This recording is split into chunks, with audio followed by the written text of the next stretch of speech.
Big day for the NBA, hopefully across the country. Tonight, they find out where they will begin their professional careers. We're talking about some of the Badgers. Yeah, in particular, Sam Dekker, Frank Kaminsky here to break down draft day. Jim Rutledge with ESPN Wisconsin. Thanks so much for being with us this morning. Thanks for having me. So we were talking, I was joking with Danica, ceiling and floor, and you and I were talking in the commercial break. Kaminsky is by far the more sure thing. Dekker is the one maybe with the higher prospects in the future looking forward. Where do you see them going today? It's going to be all about fit for them. I mean, there's rumors out there that maybe the Knicks love Frank Kaminsky. There's no way, as much as we all love Frank, that he goes 4th overall, but maybe they try to trade down, and he's a good fit for the triangle because of all the skills that he has. But I think both guys go somewhere between 10 and 20 at the latest, because Sam's the guy, some teams love him, and some teams are kind of scared of him. So he could go 8 to Detroit, he could fall all the way down to maybe 20. So he's much more of a wild card than Frank. I'd be shocked if Frank falls out of the lottery.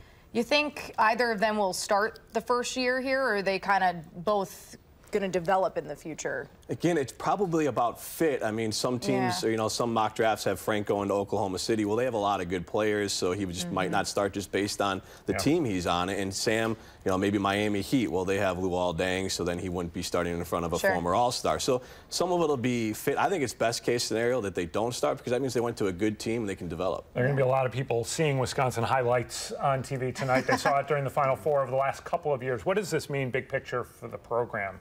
I think it's huge. I mean, I know they've still missed out on some big-time recruiting names, but it's just like with Badger football. The more and more you see them on a national scale, the more and more, especially for the basketball side of it, guys getting picked in the first round. It's not crazy to say they could have 2 lottery picks. That's huge, because you talked about it earlier. John Lure was the last guy drafted.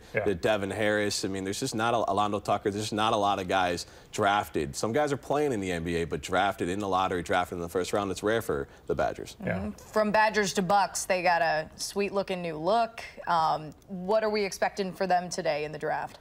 John Hammond, their GM, said they're going to take best player available. So I think that's a matter of, you know, is it a big body like Bobby Portis from Arkansas? Is it a shooter like R.J. Hunter from Georgia State, who we probably all remember hitting a game-winning shot from nearly half court and his dad falling off the chair? So, I mean, and I think his dad's got ties to the Milwaukee area. So there is some ties there. I think they need a shooter. They need some bigs. They need a lot of things. And how much fun they were last year making the playoffs.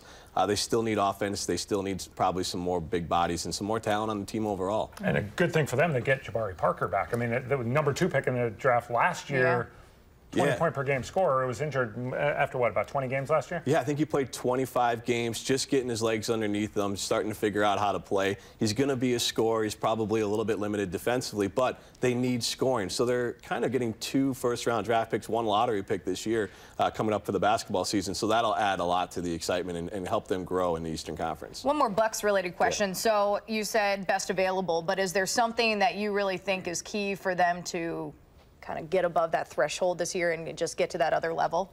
I think it's important to add a shooter. I just think that, and they have Chris Middleton, but they need more shooting. They need more scoring. If it's a guy who can score off the dribble, great, but otherwise, there's a couple shooters that could be available at that slot that I think would be huge for them. Well, last time we talked, real quick, you like the NFL draft. Do you like the NBA draft?